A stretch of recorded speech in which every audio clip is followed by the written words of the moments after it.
budak di dalam diri kita tuh harus dibuang. Ya. Itu pasti. Gue 20 tahun hidup dengan mie. Pas masuk ketemu Tuhan, ya gue ngerasa dicintai, tapi mie-nya harus dibuang. Nah itu keputusan lagi berjalan sama Tuhan.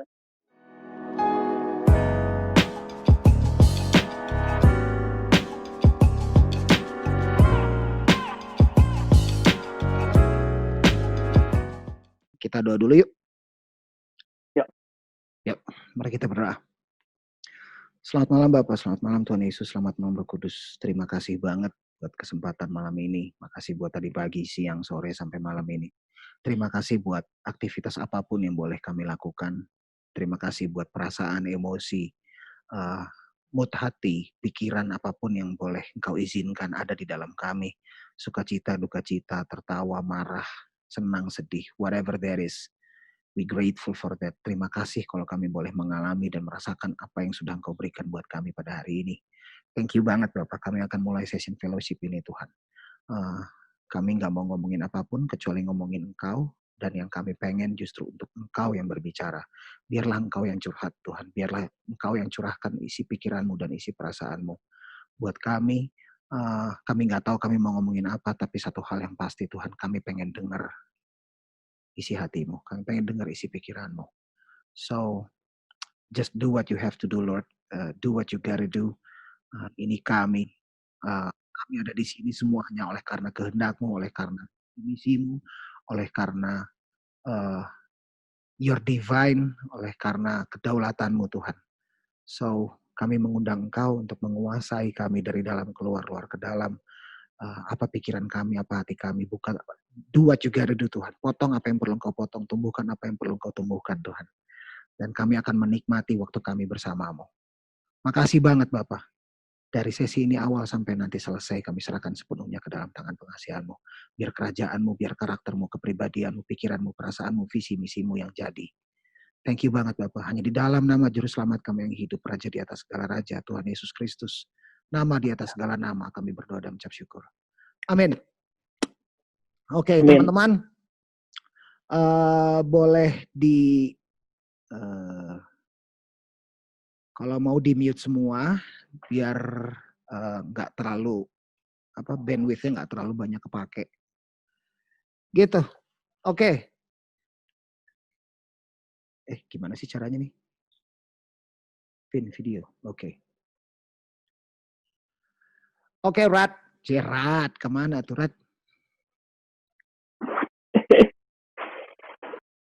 Ya. So. Lu lagi di mana nih? Di rumah? Iya, di ruang tamu. Gue benar-benar baru kelar tadi. Jam berapa tadi? 8.30 lah. Seru sih. Seru banget. Ngebahas apa tadi? Ngebahas membangun pelayanan next gen yang kuat di masa pandemik dan setelah pandemik. Oh ya, lu tadi sempat sebut masalah pemuritan tuh. Iya. Jadi bahas di situ sih. Ya, visi misinya kerajaan sorga tuh, rajanya pernah datang ke sini dan sebelum dia cabut, sebelum nanti dia datang lagi, dia bilang pergilah dan jadikanlah semua bangsa murid. Can you share us a little bit about that? Iya, memang bukan kebetulan sih ya. Jadi gue bertobat 2007 itu, gue nggak ngerti apa-apa. Gue berjumpa dengan Tuhan sih, isinya gitu. Ya, karena itu dasar menurut gue. Yes. Sebelum pemuritan itu dasar dulu kan. Yeah. Jadi waktu gue ya pacar gue hamil hari itu, terus hidup gue udah hancur parah deh. Nah masalahnya emang dari dulu udah hancur, cuman dulu kan hancur keren. Maksudnya semakin kita hancur tuh orang tuh segen, cool, gitu. Semakin cool gitu. Iya, kalau kita nggak naik kelas tuh kayaknya justru cewek-cewek cantik naksir. Gue juga bingung tuh cewek cantik bego berarti ya. Tapi beneran bro, dulu tuh gue lihat ya berarti sekolah gue nggak bener sih, bukan ceweknya. Bad boy ya, maksudnya kalau lu jadi bad boy itu jadi attract sendiri gitu. Iya, dan itu zaman gue sih. Kalau zaman sekarang gue lihat memang udah berubah sih ya. Karena dulu tuh semakin kita nakal gitu ya, kayaknya memang semakin dipandang kan. Nah, cuman jujur memang gue kasus. Nggak apa-apa gue cerita dari awal ya. Mantap, Jadi itu yang kayak kita eh pengen denger. Gue iya, sih jadi sebenarnya gue nggak tahu kalau ya yang lain. ya gue coba persingkat. Ya gue punya kasus narkoba, kasus di sekolah, di kos, di drop out, Ah, sampai kasus polisi dan sebagainya, sempat masuk sel gue dulu bareng sama pacar gue juga. Tapi kayaknya tetap masih keren, kayak wih gila keluar dari penjara tuh kayak wih saik. Jadi gue nggak pernah nyadar gue hancur ya. Nah tapi pas bini gue, pacar gue hamil, itu gue baru sadar. Gue sadar kayak ya ilah, selama ini kebebasan yang gue inginkan ternyata ujungnya nggak bebas, ujungnya tuh kayak begini. Ya udah, di situ gue akhirnya dengan rasa tertuduh, rasa bersalah, rasa nggak layak, ya gue datang ke bokap gue waktu itu. Gue Hmm. datang ke bokap gue untuk ya at least I wanna make one, apa ya, I wanna make a right decision for this one thing gitu loh. Hmm. Maksudnya gue pengen banget untuk satu hal ini, gue pengen bikin putar bener deh. Ya nggak apa-apa, gue dibuang, diusir, karena memang ya gue anak tengah 3 bersaudara, selalu buat kasus. Nah ketika masalah ini terjadi, ya udah Hmm. gue akhirnya berniat untuk oke deh, untuk kali ini gue pengen ambil keputusan yang benar untuk gak Hmm. lari. Ya gue And then, bikin lah sama bokap. Nah cuman yang gue dapetin dari bokap justru ya sebaliknya, yang harusnya gue pikirkan dihakimi, di apalah, dipukul, diusir, tapi malah yang gue terima tuh malah penerimaan, hmm. dan gak hanya penerimaan tapi janji. Bokap gue ngomong Oh, gini, sampai kapanpun kamu tetap anak papa.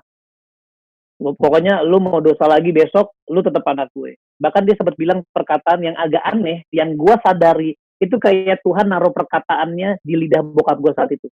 Karena dia ngomong gini, kalaupun lu besok jatuh lagi, gue tanggung dosa lu. Men, jujur, wow. gue gak pernah gereja bro. Gue kalau gereja di luar selalu sambil ngerokok. Ya, jadi gue gak pernah dengar khotbah. Nah, tapi waktu dia ngomong tuh something catch my heart. Ya. Tiba-tiba ada sesuatu yang bikin gue yang gak percaya Tuhan ini jadi bertanya-tanya, Tuhan ada kayaknya nih, tapi gambarannya dalam bentuk tadi perasaan itu. Nah jujur gue dari beberapa narkoba yang gue pakai, rasa itu cukup ada di situ. Artinya ketika bokap gue bilang itu kata-kata yang dalam gambaran kasih dia itu, gue tiba-tiba jadi seperti kayak bengong, bingung, takut tapi ngerasa dicintai, bingung tapi yakin, terus takut tapi ngerasa dipeluk. Nah perasaan itu kayak bertabrakan. Nah Oke. malamnya gue berjumpa bro, malamnya tuh gue lagi tidur, bener-bener tuh kayak dia tuh hadir kayak gitu loh, bener-bener kayak palunya Thor itu ngehajar gue punya hidup. Bener ya kan, Captain America aja nggak bisa ngangkat. Gue lagi tidur, Ah, emang emang hari itu gue tinggal bareng sama bini gue, ah. ya jangan dicontoh ya. Jadi waktu gue tidur 5 menit, gue bangun teriak bro, teriak nangis kayak nangis. Nah gue ngucapin 2 kalimat yang ajaib. Kalimat pertama adalah Tuhan aku minta ampun, yang kedua Tuhan aku mau serahin hidupku sama Tuhan. Men, itu kata-kata dari mana? Nice. Yes. Kata-kata dari mana? Makanya jujur, memang setelah itu proses. Ya, gue jatuh bangun, ngalamin gak enak. Tapi ini bukan kesombongan, tapi lebih keyakinan sih. Gue percaya kayak there's nothing makes me think that there is no God.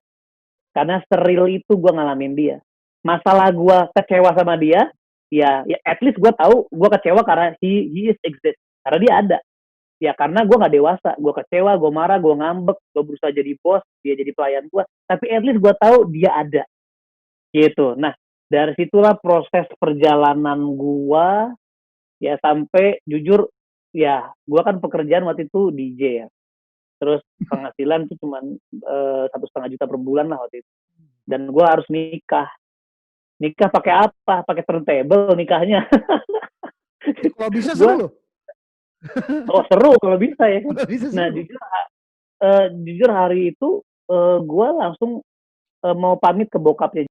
Nah, bokapnya itu dia adalah kepala BI, which is kelasnya udah kayak gubernur ya di Manado. Gue terbang ke sana mau kasih tahu bahwa gue pengen nikahin anak lo karena salah satunya adalah karena dia mengandung gitu. Nah, terus, nah ini yang menarik bro.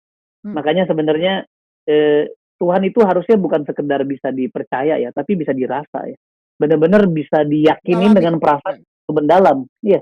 Nah, jujur bokapnya itu kepala BI, lulusan Washington S2, dia pejabat negara yang menurut gue sangat pinter, dia ahli keuangan dan dia pegang pistol. Memang preman, tadinya preman. Sebelum bertobat dia preman. Yang pegang pistolnya agak-agak ini ya. Nah, jadi yang tadi disebut-sebut dia ini oke dia pegang pistol. Nah, yang itu kayaknya perlu catatan lebih deh yang itu. Itu Nah, soalnya ada yang tapi lu datang bisa ngomong bayangin. saya hamilin anak bapak, saya mau kawinin. Nah, itu kan. Nah, waktu gue ngomong gitu, bokapnya nanya gini, okay, what is your plan? Nah, men, ini pengalaman kedua gue ngalamin Tuhan. Jujur, hari itu gue gak ada ketakutan. Hari itu gue cuma ada keyakinan, karena memang 2 minggu setelah gue ngalamin Tuhan, gue langsung pergi ke Manado. Jadi perjumpaan gue sama Tuhan tuh kayak, apa ya, unexplainable, tapi juga undeniable. Ya, jadi nggak bisa diutarakan, tapi nggak bisa juga didinai. Ya. Iya, itu rasanya kayak, waduh gila sih. Nah, terus gue kayak mikir kan, what is my plan? Terus tiba-tiba gue jawab gini, Om, honestly I don't have any plan. Itu pistolnya bentar lagi cabut tuh. Nah itu dia bro. Tapi justru jawaban gue itu yang membuat dia berpikir. Nah, waktu gue bilang I don't have any plan, gue bersaksi bro. Ini kesaksian gue pertama waktu gue bertobat di depan bokapnya. Jadi gue bilang, Om, sejujurnya I don't have any plan, and I'm sorry for don't have any plan. Gue juga pekerjaan cuman ya begini, gue di drop out dari kuliah, gue nggak punya apa-apa, tapi gue ceritain. Tapi Om, aku punya satu keyakinan bahwa aku akan bawa keluarga ini ke Tuhan. Maksudnya gimana? Ya gue ceritain. 2 minggu lalu gue ngomong sama bokap, terus bokap gue kayak menerima gue. So basically I'm preaching the gospel bro di situ bro. Nice. Basically gue bilang, gue diterima, gue dicintai, dan di situ bokapnya cuma bilang, okay, then just pray. If God approve it, I will approve it. Oh gila tuh. Pistol ya jatuh pelurunya. Pistol jatuh bro. Nah, puji Tuhan bokapnya juga baru bertobat di situ. Jadi ya dari situlah proses. Nah, men, lu tau nggak? Dari situ gue punya hati langsung gini. Gue pengen sharing ini ke semua orang. Itu perasaan yang gue nggak bisa pungkiri. Langsung lah. Ya memang proses. Ya ada proses di mana gue bisnis bangkrut. Terus Tuhan kasih mujizatnya dan gue semakin yakin. Tapi perasaan untuk bersaksi itu terus bro. Dan gue bersaksi ya sambil dengan kehidupan ngerokok, ambil mabuk, itunya masih ada. Jadi perjumpaannya real, tapi pergumulan gue juga real. Jadi gue nggak langsung berubah, dan gue nggak ngerasa gue harus berubah juga. Hari itu yang gue yakin cuman Yesus ada, Tuhan ada, and I wanna share about my story dengan dia. Udah, akhirnya gue habis nge-DJ, gue ngobrol, gue share tentang Tuhan. Ya dianjing-anjingin lah pasti pertama-tama, kayak apa sih lo, tai lo ngasih gue narkoba, sekarang lo ngomongin Tuhan gitu kan. Nah, jujur abis itu jalan terus. Nah, ini yang menarik, people keep coming. Ya, orang itu dateng ngomongin Tuhan, nangis bro, itu bisa ambil ngerokok, bisa ambil nangis. Jadi ternyata Tuhan nggak kelilipan ya kena asap rokok. Gue yakin banget dia nggak kelilipan. Dia kelilipan sama agamawi bro. Nah, terus abis itu jujur, terus abis itu gue nggak bilang ini benar, tapi Tuhan itu izinkan kita mengalami proses pendewasaan. Nah udah, disitulah mulai kumpul, gembala yang berkatin gue mulai lihat, kok ini komunitas bertumbuh ya, kok ini komunitas grow ya, kok ada sesuatu ya. Nah jujur, gembala gue mentorin gue di situ. Nah disitulah pertama kali gue ngerasa dimuridkan. Nah dari situlah, cuman sebelum gue dimuridin, ternyata kalau gue lihat sekarang, gue melakukan itu sebelum akhirnya sebelum gue akhirnya dimuridkan sama gembala gue. Nah dari situ hasil proses, akhirnya 2009 gue tinggalin bisnis gue, pekerjaan gue yang di usaha itu ya. Kalau DJ masih lanjut sih. Ya, jadi dari situ mulai pelayanan. Makanya puji Tuhan gembala gue juga mempercayakan gue untuk melayani dalam konteks perjumpaan. Artinya gembala gue mengizinkan gue untuk memuridkan dalam konteks level iman gue saat itu. Oke. Makanya gue satu waktu gue lagi giting banget lah. Lu bayangin tuh, lagi giting banget habis nyimeng. Terus gue jemput gembala gue ini. Terus tiba-tiba Lagi giting lu bisa gue nyetir jemput terintimidasi. gitu. Bisa. Kan udah Oh. ahli, bro. Oh, ahli. ya. Forgot ya. Ya, gue lupa. Sorry. Pengalaman beda ya. Nyetir aja sambil ngelinting ya kan. Nah, habis itu, cuman ini bro, ini yang menarik. Kok ada perasaan gak enak? Kayak, this is not right ya. Gue mau ibadah kok gue ngeganja. Nah, ini menarik. Sebenarnya, itu yang gue percaya Alkitab bilang, kamu tuh gak butuh pengajar. Lu udah punya Roh Kudus. Gitu. Nah, di situ gue ada perasaan gak enak. Terus gue bilang, Kak, ini di lift apartemen gue ya. Waktu gue jemput dia, sampai di lift apartemen gue bilang, Kak, sorry ya, gue giting banget. Nah, jawaban gembala gue juga gila. Dia bilang, so what? Tuhan lihat hati lo. Men, itu gila bro. Nah, ya gue yakin kalau gue ngeganja sekarang ditempeleng gue. Iya, kalau udah sekarang ya. Iya. Cuman dia lihat banget konteks. Artinya gini, gue ngalamin penerimaan di situ, penginjilan kontekstual, pemberutan kontekstual pada saat itu. Udah gue dilayani di situ dan akhirnya sedikit-sedikit gue mulai sadar, kayaknya ini nggak tepat nih. Habis nge-DJ mabok kita komsel, kayaknya kurang aman nih, kok kayaknya kurang pas ya.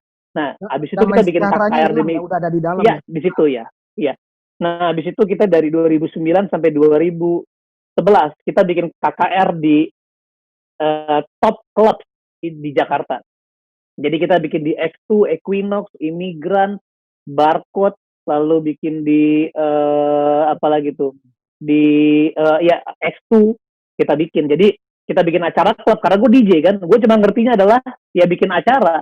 Jadi bikin acara, terus minuman dibuka lah, lalu pertama-tama asbak diumpetin, tapi lama-lama enggak, asbak ditaruh, minuman dibuka, terserah lu mau minum. Habis nge-DJ, terus ada yang kesaksian, ada yang khotbah, altar call pecah bro, pecah banget. Dan makanya waktu itu komsel kita bertumbuh dari 1 sampai 38 dalam waktu 14 bulan. Dan itu isi komselnya bukan komsel yang gini. Oke, lu di daerah mana? Jakarta. Iya, yuk kumpul mana ke Jakarta. Lu di mana? Enggak. Benar-benar dari 1 berbuah, dari 2 berbuah karena kerinduan untuk membangun komunitas. Karena mereka menemukan Tuhan. Amin. Mereka nemuin Tuhan di situ. Dan gue mau khotbah apa bro? Gue nggak bisa khotbah. Gue cuma bisa cerita tentang Tuhan. Terus apa ya? Ya gue coba bahas aja apa yang gue tahu di Alkitab, gue sampaikan. Apa yang gembala gue ngomong, gue sampaikan. Jadi gue cuman, selain gue bersaksi, ya gue cuman istilahnya gue repost. Apa yang gembala gue post, gue repost. Dia post, gue repost. Tapi gila men, itu terjadi. Sebelum gue tahu apa itu pemuritan, itu terjadi buat. Nah, habis itu baru gue mulai belajar strategi pemuritan. Gue mulai jadi gembala youth. Gue mulai belajar organisasi. Dari 38, turun 35, turun 30, turun 25, turun 20, 35 bro. Gitu. Jadi di situ gue mulai mati karena gue mulai pakai agenda. Gue mulai pakai cara gue. Nggak mengizinkan Tuhan Roh Kudus bekerja di situ. Nah memang ya pendewasaan terjadi. Yang tadinya narkoba mulai berhenti dan sebagainya.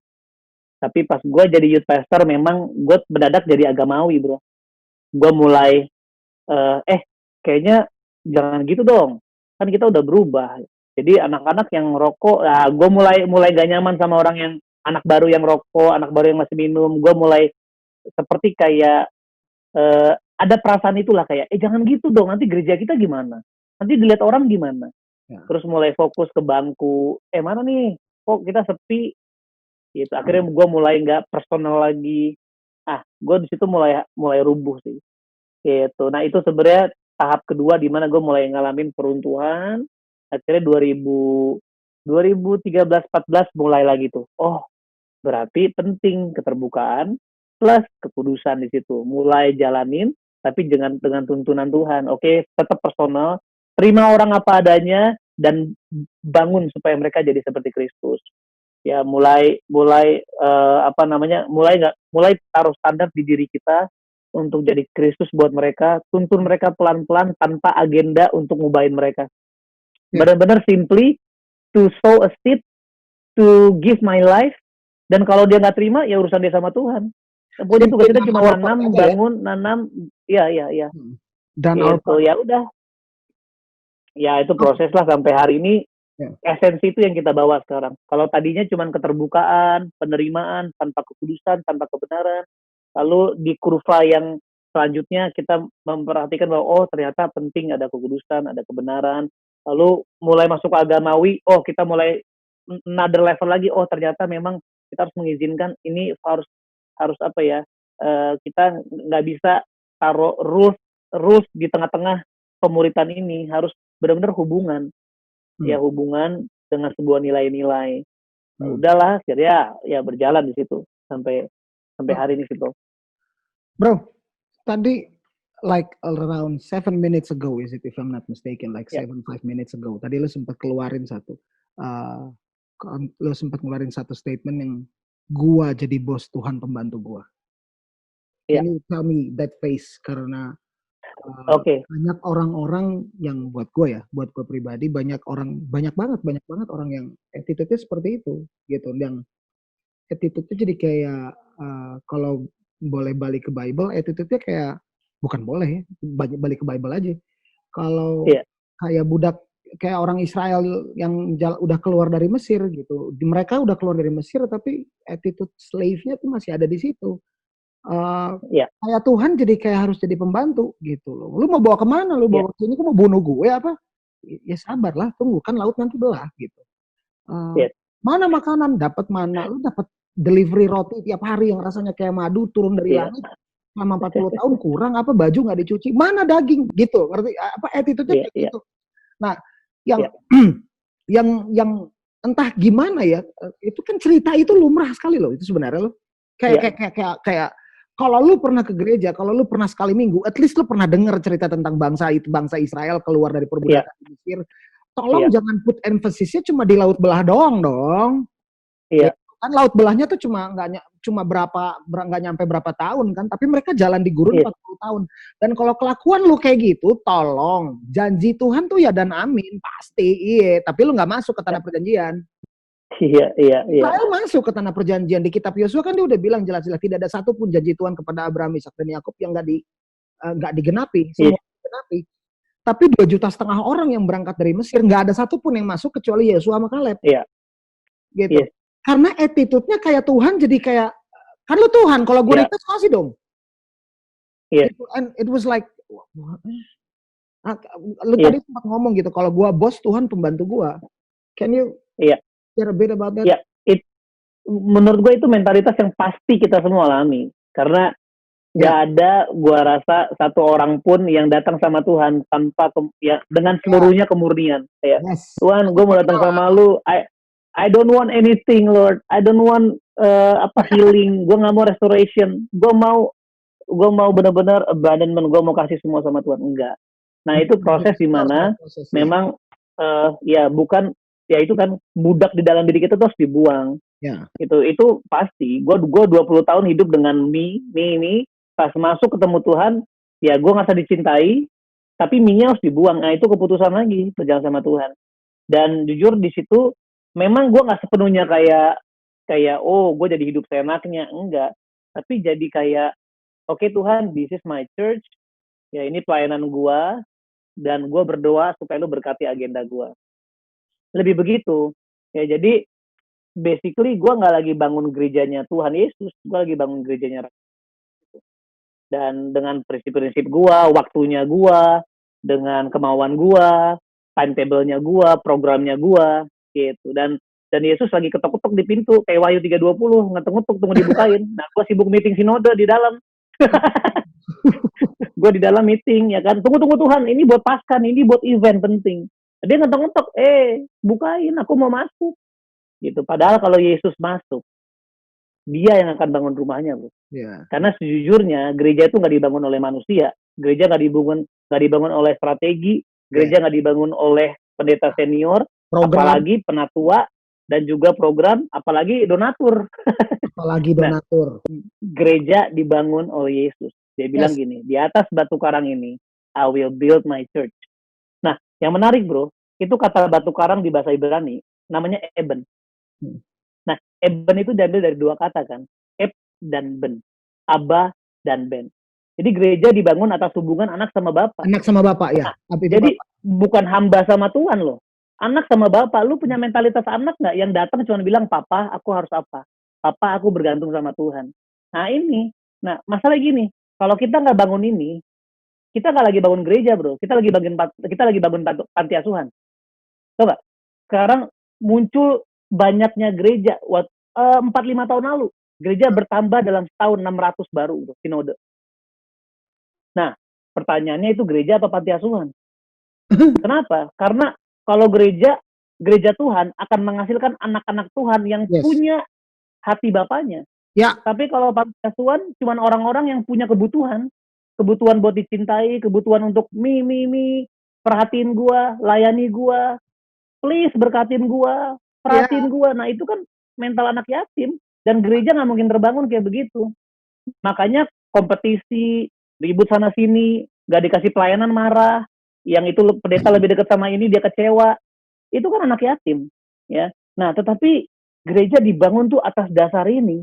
Makanya jujur gue yatim waktu itu, Lord please ya bless me. Bahkan gue jadi control freak di rumah bro, artinya di luar gue jadi hamba Tuhan yang jago, khotbah, gue belajar baca buku supaya gue memang menarik perhatian jemaat, supaya gue diterima. Lalu gue bener-bener baik sama semua orang. Waduh, gue selalu yes man, yes man, yes man. Gak apa-apa berdosa, itu oke, Tuhan sayang sama lu. Kelihatannya baik, tapi ada sebuah mental yatim bahwa gue pengen jadi pendeta yang disukai. Nah, akhirnya banyak hal-hal yang gue gak setuju, gue bawanya ke rumah. Di rumah gue jadi kasar, di rumah gue jadi penuntut, di Ya. rumah gue jadi pendeta. Padahal keluarga gue gak butuh pendeta kan. Butuh Keluarga gue ayah, butuh bapak sama butuh butuh suami. suami ya. Iya. Akhirnya keluarga gue berantakan, termasuk bini gue cabut. Ya bini gue akhirnya tinggalin gue. Nah itu pertobatan gue selanjutnya, bahwa gue anak. Nah di situ bro, ini menarik. Waktu bini gue cabut, gue marah sama Tuhan. Gue pakai ayat bro. Sedap. Oh sih. Marah sama Firman pakai ayat. Pakai ayat, pakai Nah, justifikasi gue ya. bener-bener marah. Gue bilang, Tuhan, gue kutip di Hagai kan, kalau gue bangun rumah lo, harusnya kan lo bangun rumah gue. Loh, Alkitab bilang kan, kalau lo bangun rumah gue akan bangun rumah lo. Ya. Nah, itu kan mental yatim ya. Ya. Nah, jujur bro, ini menariknya. Makanya, gue buat teman-teman yang dengar gini, marah sama Tuhan gak apa-apa. At least lu berhadapan sama Tuhan. Yes. Jangan ngomongin Tuhan di belakang. Gitu. Lu kalau mau marah, ngomong sama Tuhan. Tuhan, gue marah. Karena dia selalu denger lu dan dia bisa handle kemarahan lu. Amin. Yes. Gue lagi marah, gue lagi kesel. Tapi itu dia, hati gue mau ke Tuhan. Nah, ini yang menarik. Terus Tuhan ngomong gini, aku lagi bangun rumahku. Wow. Waduh. Karena ternyata selama ini selesai. Ternyata selama ini gue lagi bangun rumah Tuhan. Gitu. Gue lagi bangun rumah gue, di mana gue jadi gembalanya, gue jadi kepalanya. Nah, makanya keluarga gue berantakan. Makanya gue percaya sih, ministry always start from home. Selalu dari rumah. Jujur di situ akhirnya gue hancur, gue nangis. Terus Tuhan banyak ngomong lah ya. Ya dia taruh di hati gue kayak, bagaimana papa lu mencintai lu harus cintai dia. Bagaimana istri lu sudah mencintai lu harus cintai dia. Bagaimana gue mengasihi lu harus kasih dia. Nah itu 2012, itu memang cukup jadi cukup merubah paradigma gue tentang love sebenarnya di situ. Benar-benar gue diajarin bahwa cinta segitu relanya dihianati bro. Jadi kalau gue siap mencintai istri gue harus siap dihianati. Nah hari ini kita datang sama Tuhan juga sebagai pengkhianat, betul nggak? Yep. Sebagai orang-orang yang nggak setia, tapi dia tetap setia men. Ini yang menurut gue harusnya kita grasp, Ya. kita terima, dan menyadari di mata Tuhan kita bukan pengkhianat. Kita bukan, bahkan bukan pendosa di mata dia. Di mata dia kita anak-anak yang dikasihi, yang hidup sudah ditebus dan dimurtikan. Puji Tuhan. Nah, di situ langsung bro, benar-benar ya gue bertobat dan gue minta maaf sama istri gue. Dan gue hidup 8 bulan. Gue, istri gue, sama yang satu. Jadi cinta segitiga bro dalam hubungan itu. Jadi gue cuman diajarin sama Tuhan, I'm building my church. Jadi gue lagi bangun rumah gue, pastiin lu siapin tempatnya, pastiin lu jadi pengelola. Nah di situ mulai berubah dari gue tuan, dari gue bos, berubah gue sekarang pelayan, gue sekarang anak, gue sekarang murid, ya gitu. Akhirnya kita jalan, ya benar-benar bini gue masih ada hubungan sama orang itu. Dan itu gue juga ngerasa dikasih kekuatan gila sih. Bisa jalannya itu, terus ya kelihatannya kayak nggak adil ya, kayak gila lo gue pelayanan, tapi disitulah Tuhan lagi ngebangun mentalitas gue untuk jadi anak itu bisa mengasihi kayak Bapak mengasihi. Nah inilah rasanya lu disakiti, dikecewakan. Nah gue tuh kayak belajar perasaan Tuhan gitu bro, kayak ketika kita berdoa sama Tuhan, berdoanya sama Tuhan, tapi untuk keinginan-keinginan kita sendiri. Nah itu kayak gitu. Jadi bini gue tuh datang ke gue, ya gue nganterin dia ketemu sama cowok itu, bayangin. Terus berjalan sampai 8 bulan ya. Sampai akhirnya di bulan ke-6 dia mulai ya matanya kebuka. Dia bilang, aku salah nih ya. Dalam hati gue dari dulu. Mana aja? Tapi Tuhan setengah tahun. Iya. Tuhan izinin bro, itu gila sih. Tuhan izinin gue ngerasain mencintai yang gak dicintai. Nah, tapi justru gue ngerasain hatinya Tuhan. Gimana Tuhan mencintai orang-orang yang gak cinta sama dia. Tapi he just keeps on loving us. Nah, itu benar-benar sampai akhirnya dia nangis kayak, aku tadi ketemu dia, terus kita mau putus, tapi susah. Kayak, oh sabar ya sayang ya. Lo bayangin lo, istri curhat tentang selingkuhannya sama suaminya. Ya itu, kalau dibikin sinetron mahal bro, film gue bro. Mahal banget. Tapi terus. Tapi ya, akhirnya di usia ke-8 ya, 8 bulan kita pulih lah. Akhirnya itu honeymoon kedua, langsung anak ketiga, langsung anak keempat bro. Sedap. Ya, tapi kalau lo mau tanya, disitulah akhirnya gue menaruh satu batu penjuru untuk kebangun pelayanan ini. Gitu. Puji Tuhan, pemulihan keluarga ya. Ada beberapa pelajaran yang tadi ada beberapa yang gue catat. Jadi buat lu semua yang dengar sekarang kita ngobrol. Kadang-kadang kesaksian itu bukan kadang-kadang ya. Maksudnya kadang-kadang suka ada orang yang suka ngomong kayak gini kan bro. Ya lu sih kayak gitu, gue kan enggak. Nah, let me tell you this buat semua yang lagi pada dengar. Check on the Bible again. Gitu. Tuhan itu bergeraknya unik, ke masing-masing pribadi unik. Dia ada pola, tapi nggak bakal sama warnanya. Hanya Nuh kan yang bahtera kan. Hanya Musa yang pimpin keluar dari Mesir. Hanya Musa yang melalui 40 tahun pertama hidupnya. Itu untuk jadi pangeran di waktu itu, kalau kita belajar sejarah, ingat-ingat dia jadi pangeran di kebudayaan tertinggi di dunia, Mesir. Dia jadi pangeran di situ. And the next 40 years of his life, dia jadi gembala. Abis itu baru dia pimpin keluar Israel. Makanya Musa nggak bikin bahtera. Makanya Nuh nggak pimpin keluar dari Israel. Pimpin Israel keluar dari Mesir. Makanya Daud yang lawan Goliat. Karena Tuhan latih Daud untuk lawan singa dan beruang. Daud nggak ngomong kan, kenapa lu nggak nyuruh gue untuk pimpin keluar dari Israel aja sih? Enggak, Daud nggak ngomong. Dan mungkin Daud juga nggak ngerti waktu kenapa gue mesti lawan singa dan beruang, gila susah banget gitu. Anak-anak yang lain tinggal di rumah, gue diusir keluar dan segala macam. It's not easy, God. It's not easy. Teriak-teriak. No, relax. You're in the right place. Sampai lu berhadapan dengan Goliat, lu baru tahu, oh ini. Come on. Oh ini, gitu. Musa juga waktu lu bayangin abis jadi pangeran terus dia ngangon domba, lu bayangin kan gampang itu.